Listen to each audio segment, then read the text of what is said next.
الحمد لله رب العالمين والصلاة والسلام على سيد الأنبياء والمرسلين محمد وآله وأصحابه أجمعين. أما بعد فأعوذ بالله من الشيطان الرجيم. بسم الله الرحمن الرحيم. قال الله تعالى في القرآن المجيد: لهم البشرى في الحياة الدنيا وفي الآخرة لا تبديل لكلمات الله ذلك هو الفوز العظيم. صدق اللہ العظیم. ان کے لیے خوشخبری ہے دنیاوی زندگی میں بھی اور آخرت میں بھی.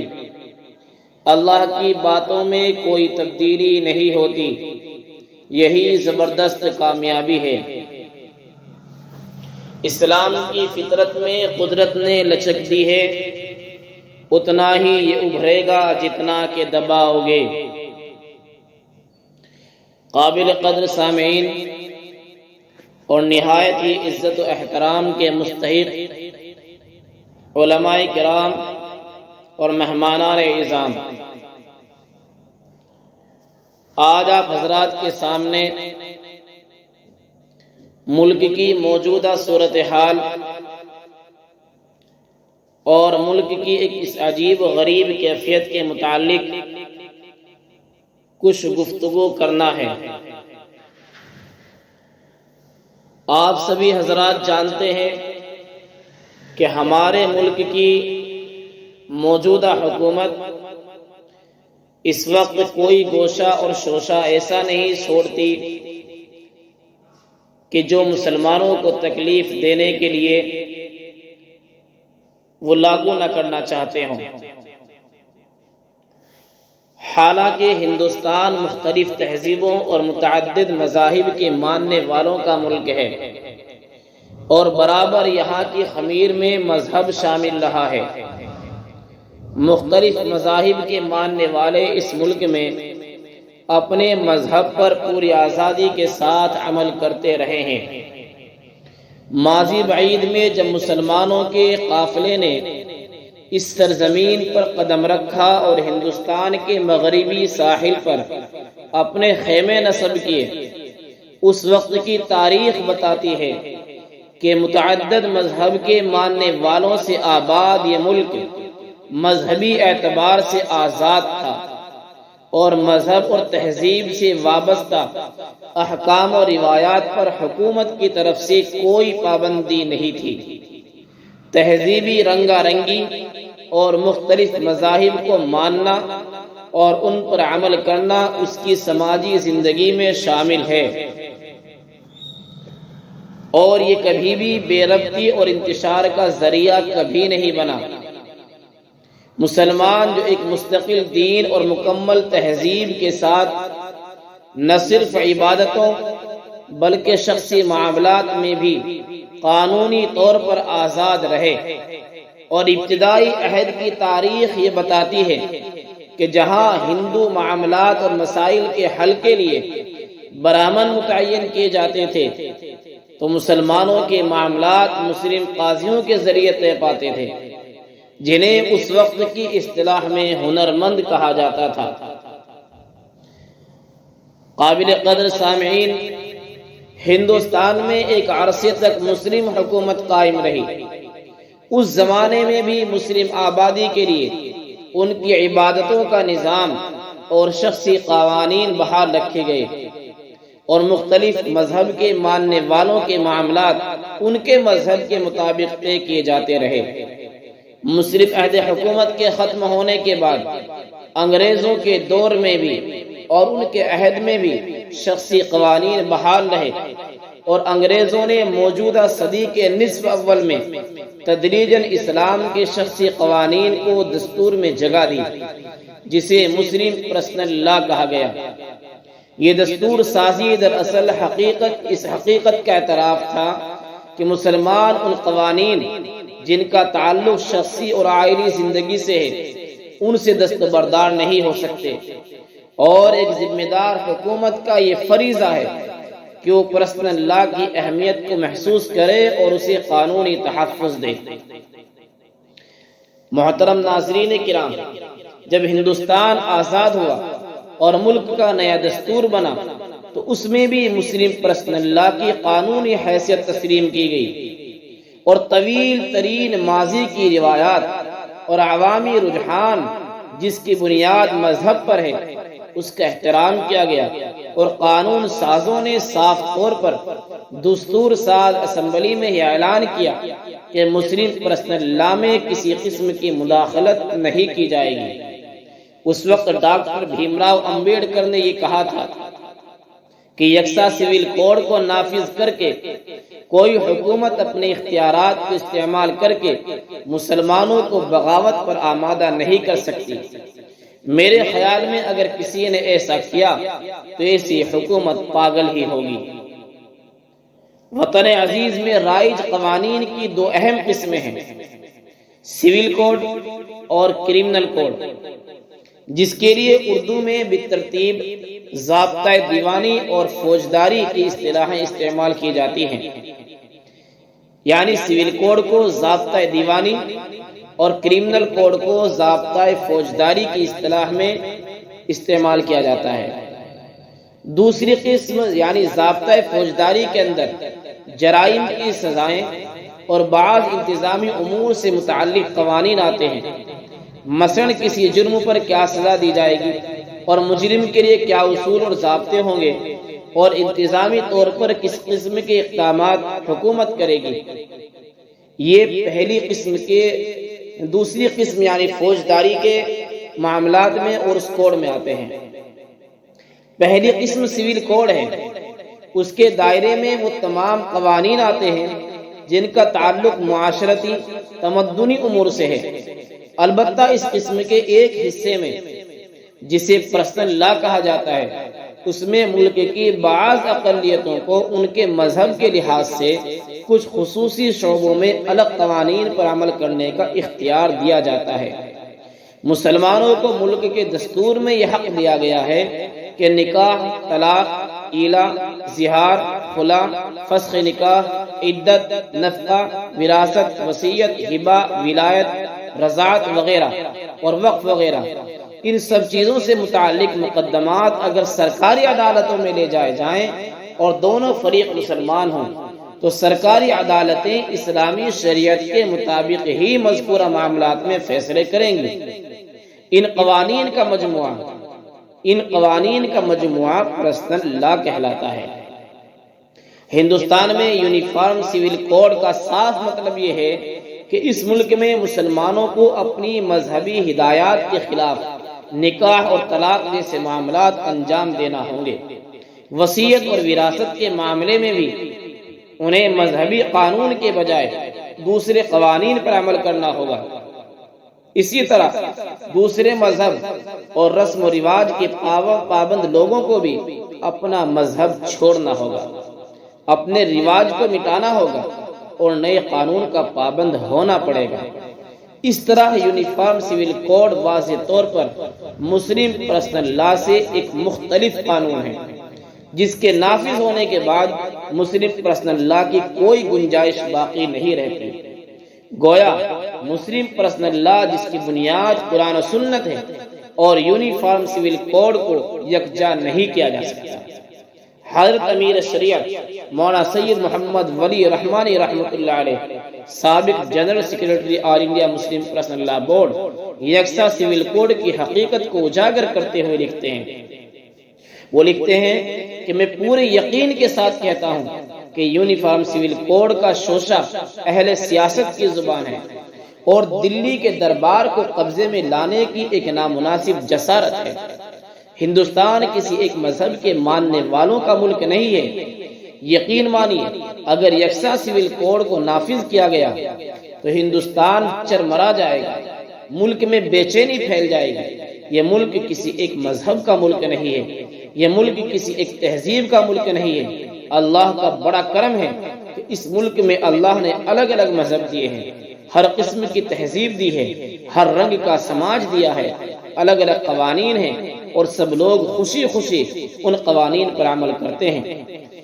ان سارے قوانین کو ختم کر کے اگر ایک قانون نافذ کرنے کی کوشش کی گئی اور اگر ایک قانون اس ملک میں لاگو کیا گیا تو دوسرے قانون پر عمل کرنے والے اور دوسرے قانون کو ماننے والے یہ سمجھیں گے کہ ان کا حق چھینا جا رہا ہے، ان کا مذہب چھینا جا رہا ہے، ان کی تہذیب چھینی جا رہی ہے۔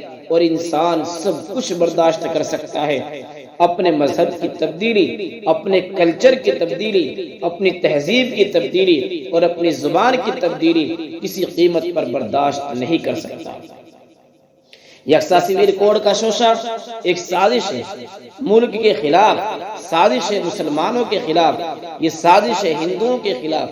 لوگ بڑے چکنے چہرے کے ساتھ چکنی چپڑی باتیں کیا کرتے ہیں، کتنا مکروہ ذہن ہے ان کا، کتنا گندا دل ہے ان کا، یہ سوچنے کی ضرورت ہے اور دیکھنے کی ضرورت ہے۔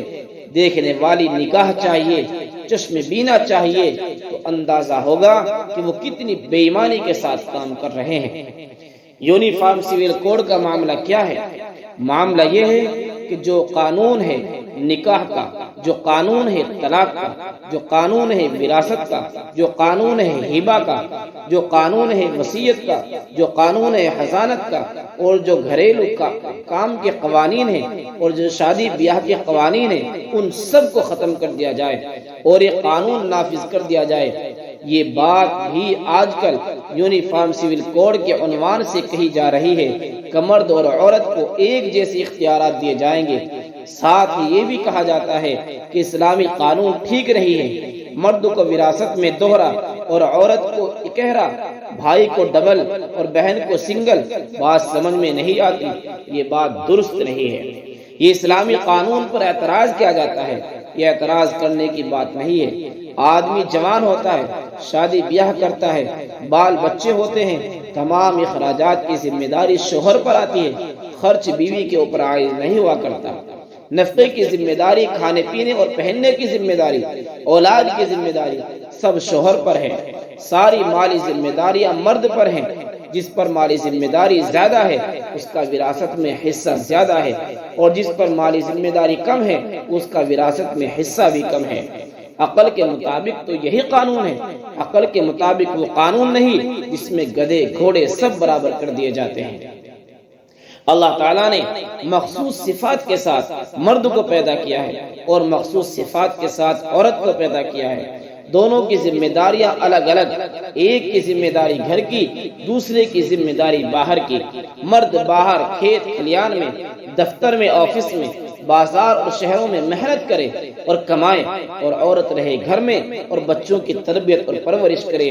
یہی بنیادی بات ہے اور یہی اسلامی فکر ہے، یہی انسانی فکر ہے، یہی انسانیت کی خیر خواہی ہے۔ اب اگر نیا قانون لاگو ہوتا ہے تو سب ایک پلڑے میں، سب ایک درجے میں، نکاح دوسرے طریقے پر اور طلاق دوسرے طریقے پر، ظاہر ہے یہ بات قابل قبول نہیں ہو سکتی۔ اور مسلمانوں کے لیے یہ بات اس لیے بھی قابل قبول نہیں ہوگی کہ نکاح، طلاق کا طریقہ، وراثت اور وصیت کا طریقہ، ہبہ اور حضانت کا طریقہ، یہ سب قرآن مجید سے ثابت، سنت رسول سے ثابت ہیں اور ہم اس کے خلاف نہیں جا سکتے۔ یونیفارم سول کوڈ کو ہم مسلمانوں کے خلاف سمجھتے ہیں، ہندوؤں کے خلاف سمجھتے ہیں، عیسائیوں کے خلاف سمجھتے ہیں، سکھوں کے خلاف سمجھتے ہیں اور خود اس ملک کے خلاف سمجھتے ہیں۔ اگر اس ملک میں مذہب کو بدلنے یا مذہب کو توڑ کر ایک قانون نافذ کرنے کی کوشش کی گئی تو ہم اس کے خلاف آواز اٹھائیں گے اور قانونی دائرے میں رہتے ہوئے اپنا جمہوری حق استعمال کریں گے۔ کل بھی ہم نے اس ملک کی آزادی کے لیے قربانیاں دی تھی اور آج بھی ہم اس ملک کی حفاظت کے لیے قربانیاں دینے کے لیے تیار ہیں۔ مسلمان یونیفارم سول کوڈ کے مخالف ہیں، ہندوؤں کا مذہبی طبقہ بھی اس سے اتفاق نہیں رکھتا۔ مسلمانوں کے اختلاف کی بنیادی وجہ یہ ہے کہ یونیفارم سول کوڈ مذہبی تعلیمات سے ٹکراتا ہے۔ اس کے نفاذ کے بعد آئینی اور شخصی زندگی میں قرآن و سنت کی ہدایات سے دستبردار ہونا پڑتا ہے، اور ایک ایسے قانون کو اپنی مذہبی زندگی میں نافذ کرنا پڑتا ہے جس کے نتیجے میں مذہب کی مقرر کی ہوئی حدیں مٹ جائیں گی اور فرد کی شخصی زندگی سے حلال و حرام کا وجود ختم ہو جائے گا۔ مسلمان اس لیے تیار نہیں ہے کہ وہ ان قوانین کے ذریعے اپنی آئینی اور شخصی معاملات اور مسائل کا حل نکالیں جن کا ہر قوم پر ہر قوم پر مذہب سے ٹکراؤ ہوتا رہے۔ جن لوگوں نے اسلام کا صحیح سے مطالعہ نہیں کیا ہے اور اسلام کو بعض دوسرے مذاہب کی طرح عبادات اور چند رسم و رواج کا مجموعہ سمجھ لیا ہے، انہیں یکساں سول کوڈ کے نفاذ کے خلاف مسلموں کی اور مسلمانوں کی رائے سمجھ میں نہیں آتی اور ان کی مخالفت سمجھ میں نہیں آتی، اور جو لوگ مسلمانوں کی مذہب سے وابستگی کا علم نہیں رکھتے وہ اندازہ نہیں لگا سکتے کہ مسلم رائے عامہ اس مسئلے پر کتنی مضبوط ہو سکتی ہے۔ لیکن مسلمانوں کی مذہب سے بھرپور وابستگی اور اسلامی تعلیمات کی وسعت انہیں اجازت نہیں دیتی کہ وہ شخصی زندگی کے مذہبی قوانین سے دستبردار ہوں، کیونکہ یہ مذہبی قوانین بھی دین کا ایک اہم حصہ ہیں اور ان کی بنیاد بھی اسی طرح قرآن و سنت میں موجود ہے جس طرح نماز، روزہ اور دوسری عبادتوں کی ہے۔ ہر مذہب کے ماننے والوں کے کچھ تہذیبی امتیازات ہوتے ہیں جن کا تعلق بڑی حد تک پرسنل لا سے ہوا کرتا ہے۔ بعض مذاہب کے امتیازات مذہبی تعلیمات کی بنیاد پر نہیں بلکہ رسم و رواج کی بنیاد پر ہوتے ہیں، جغرافیے کی بنیاد پر ہوتے ہیں۔ مسلمانوں کے بھی تہذیبی امتیازات جن کی بنیاد مذہبی تعلیمات پر ہے، مسلمان آمادہ نہیں ہے کہ وہ تہذیبی امتیاز سے دستبردار ہوں۔ اس کی وجہ یہ نہیں ہے کہ مسلمان بلا وجہ امتیازی نقطہ نظر یا علیحدگی پسندی کا جذبہ رکھتے ہیں، وجہ یہ ہے کہ تہذیبی امتیاز مذہبی تعلیمات کی بنیاد پر ہے۔ یوں بھی تہذیبی رنگا رنگی اور آئینی زندگی کے طور طریقوں کی جداگانہ نوعیت کا نتیجہ علیحدگی پسندگی نہیں ہے۔ علیحدگی پسندگی قومی معاملات سے بے تعلقی، مشترکہ سماجی ربط کی کمی، رفاہی کاموں سے دوری کی شکل میں سامنے آتی ہے۔ مسجد میں نماز نہ پڑھنے والا ہندو، مندر میں پوجا نہ کرنے والا مسلمان، گرنتھ صاحب پر عمل نہ کرنے والا عیسائی اور بائبل کے مقدس تعلیمات کو اپنے لیے غیر ضروری سمجھنے والے سکھ کو کبھی علیحدگی پسند نہیں کہا جا سکتا۔ اگر ایک مذہب والے دوسرے مذہب کی تعلیمات پر عمل نہیں کرتے یا نہیں کرنا چاہتے، اس کا مطلب یہ نہیں ہوتا کہ وہ ملک سے بغاوت کر رہے ہیں، وہ قانون سے بغاوت کر رہے ہیں، بلکہ اس کا مطلب یہ ہوتا ہے کہ قانون نے ان کو ان کی جو مذہبی اجازت اور مذہبی آزادی دی ہے وہ اس حق کا استعمال کرتے ہوئے اپنے مذہب کے دائرے میں رہ کر عمل کر رہے ہیں۔ یہ بات بھی ذہن میں رہنی چاہیے کہ اس ملک میں مختلف قسم کی قومیں آباد ہیں، ان کا الگ الگ زندگی گزارنے کا طریقہ ہے، ان کے تہذیبیں الگ الگ ہیں۔ اس ملک میں دلت بھی ہیں، ان کا طریقہ، ان کا رواج، ان کے یہاں کے کسٹمز دوسرے ہیں۔ اس ملک میں بہت بڑی آبادی پہاڑیوں کی ہے، ٹرائبل کی ہے، ان کے کسٹمز الگ ہیں، ان کے یہاں رواج الگ ہے۔ وہ اس بات کے لیے تیار نہیں ہے کہ اپنے رسم و رواج کو چھوڑ کر سرکار کے متعین کیے ہوئے رسم و رواج کے پابند ہوں۔ اس ملک کے اندر پوربی علاقوں میں 6-7 اسٹیٹ ایسے ہیں جن کا مذہب دوسرا، جن کی تہذیب دوسری، جن کا رواج دوسرا، جن کے طور طریقے دوسرے۔ اگر یکساں قانون لایا جائے گا تو یقین مانیے اس ملک میں بے اطمینانی، بے چینی اور بد امنی پھیل جائے گی، اور اگر کسی ملک میں بے اطمینانی اور بد امنی پھیلتی ہے تو اس ملک کی سالمیت پر اثر پڑتا ہے۔ اس لیے موجودہ حالات میں ہم سب کی ایک ایک ہندوستانی شہری کی، ملک کے ایک ایک واسی کی ذمہ داری ہے کہ ہم سب بیدار رہیں، ہوشیار رہیں، تیار رہیں اور حکومت وقت کی اس ناپاک سازش کا مقابلہ کرنے کے لیے ہر طرح سے تیار رہیں۔ اللہ تعالی ہم سب کو صحیح عمل کی اور اپنے دین و ایمان پر استقامت کی توفیق نصیب فرمائے۔ وآخر دعوانا ان الحمد للہ رب العالمین۔